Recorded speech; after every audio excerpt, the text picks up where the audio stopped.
Shalom, Barak de Yahweh, Ba'ashim, Yahweh Shai, Ba'ashim Kadash.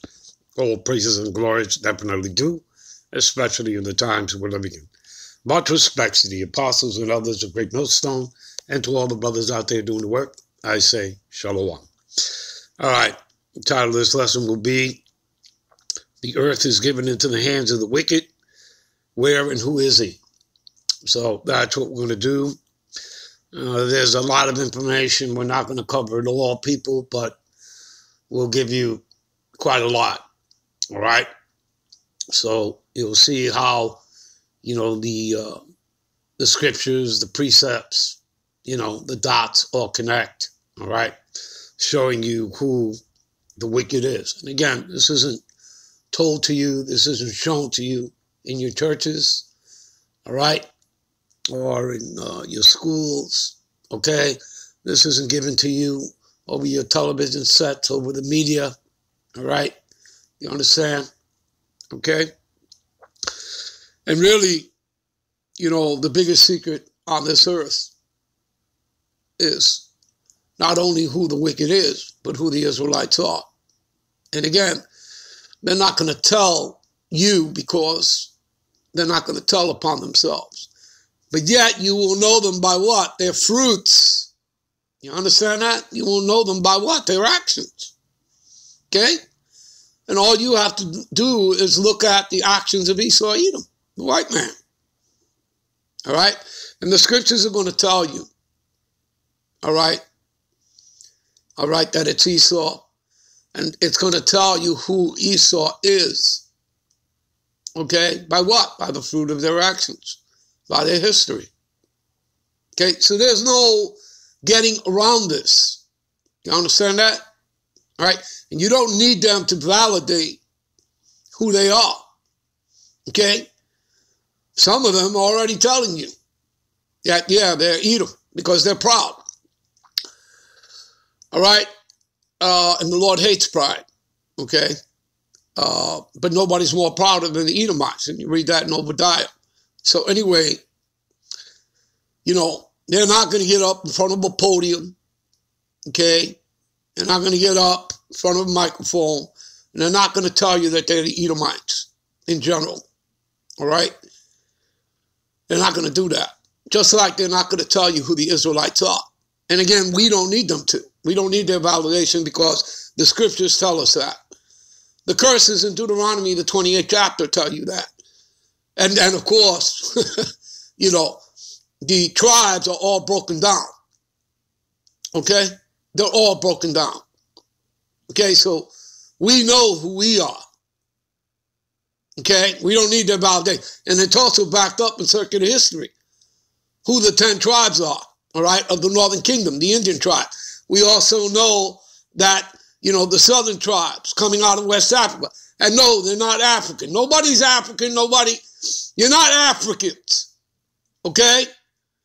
The Africans hate your guts, okay? They sold you onto the Arabs, onto the Edomite, the Grecians, okay? You understand that? So you're not a Hamite, okay? You know how redundant you sound when you say that, you're in Egyptology, you're in Kemet. So you're saying that you're a Hamite, that you're an African. So what did you do? You had yourself in captivity for over 400 years? In the land of Mizoram called Egypt, which was renamed by the Edomites? You see how redundant that sounds? It'll tell you in the Bible dictionary under Ham who his sons are. Okay? But not the Negroes. It will tell you that as well. You know why? Because you're Israelites. And the Israelites didn't all run into West Africa after the fall of Jerusalem of the southern kingdom. We went into all nations. If you people know your history, all right, which you clearly don't, you would know that there were diasporas, dispersions, okay, a scattering of Israelites throughout. Okay?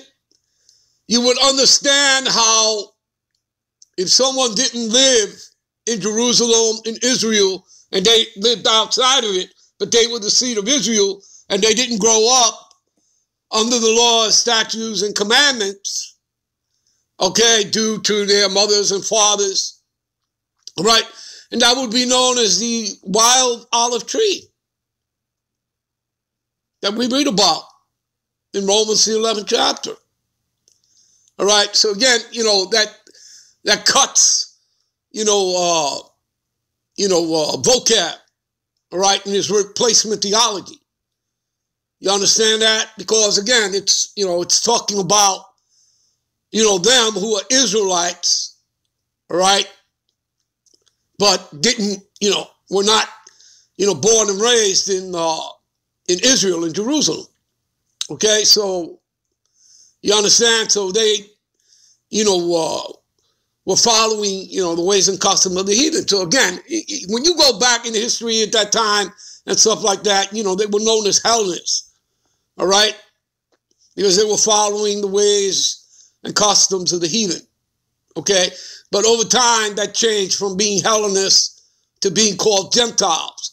And we were scattered into the Gentile heathen nations by dispersion, okay, by scattering. And this stuff goes back prior to the fall of Jerusalem. And then you had that happen. So you had more scattering, more dispersion. You also had, remember, let's not forget, the split between the northern and the southern kingdom. And remember that some of the northern stayed with the southern kingdom, if you didn't know that, and wound up going into West Africa. Okay? This is why you need to know your history. All right? Now, it wasn't all of Ephraim that went into West Africa, no. Okay? You understand? Because Ephraim is the second in charge behind Judah. They are the head tribe of the northern kingdom of the 10 Indian tribes.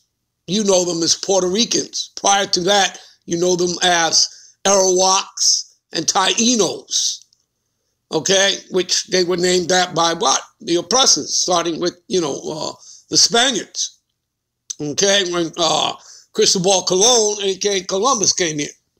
You understand? All right?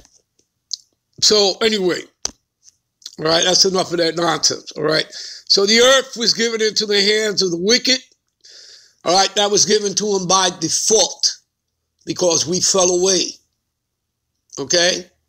You understand that? If we go to, what is that? Genesis, I think. What is that? The 6th chapter there, all right? Right around the 4th verse. All right. And I think you get into that word, fallen. All right. It gets into the word Nepal, which means fallen. We're the fallen ones. And we fell because we got into the heathen women. Right. And we were known as the sons of God originally. So this is way prior, before, Abraham, before, Isaac, and before Jacob, whose name later would be changed to Israel. You understand? So there was a line, a righteous line, a seed, all right, that Israel comes from, and we were known as the sons of God. And again, the earth was broken down into 3 parts: the sons of God, all right, the sons of the wicked, and the sons of man, all right? And so there's your 18 nations. You understand that? There are your 18 nations right there. All right, and you can go to the table of nations, all right, in Genesis chapter 10. And you're not going to find white. You're not going to find black. You're not going to find yellow. You're not going to find, orange and red and whatever have you crayon colors. That's a creation of Esau, social construct going back to Johann Blumenbach, who created that, to further separate, classifying the nations, the Israelites, as being black, being brown. All right, the Chinese were called yellow. You understand? The Japanese were called yellow, whatever. You understand, people? You get the point? And eventually these people named themselves white in 1681. Prior to that, calling themselves Europeans or calling themselves after the lands that they conquered throughout history. All right? Like Roman general Scipio Africanus naming the continent of Africa after him. America being named after an Edomite, America Vespucci. You understand, people? All right? So the earth was given into the hands of the wicked by default. Because, again, originally, the earth was created for our sakes. All right? Go here.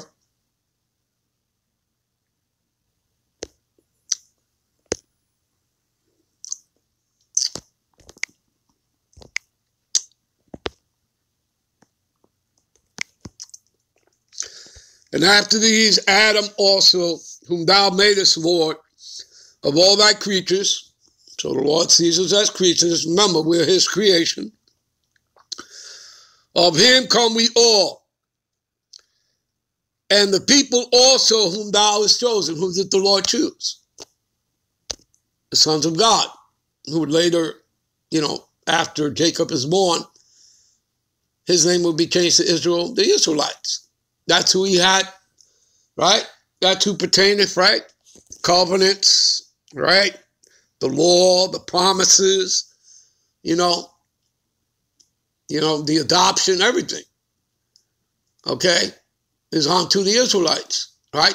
Not only the first covenant, but the second covenant is also with the nation of Israel, with the Negro, Latino, Native American. As we read in Jeremiah, the 31st chapter, and you start at the 31st verse, read down to like the 34th verse. You also read the exact same thing in Hebrews, the 8th chapter, right? Starting around the 8th verse and read down to the 10th verse, okay?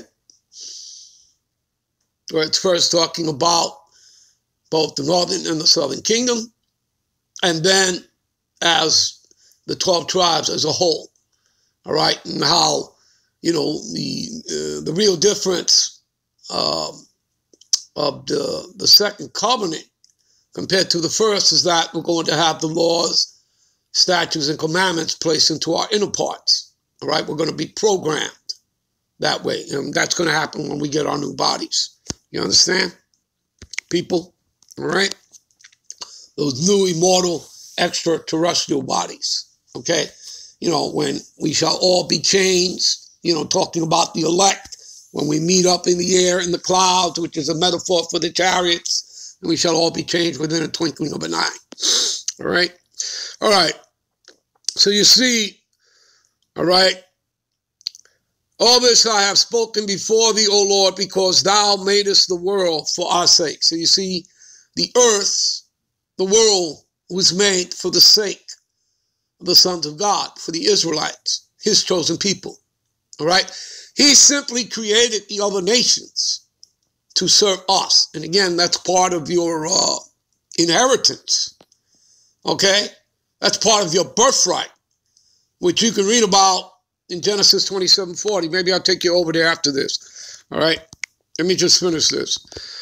As for the other people, which also come Adam, right? So he's talking about Esau, Edom, the tabernacles of Edom, plus the other 16 heathen nations.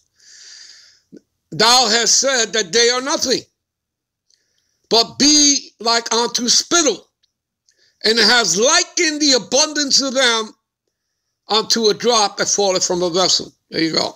All right, we're going to end this here. We'll be right back with part 2. All right.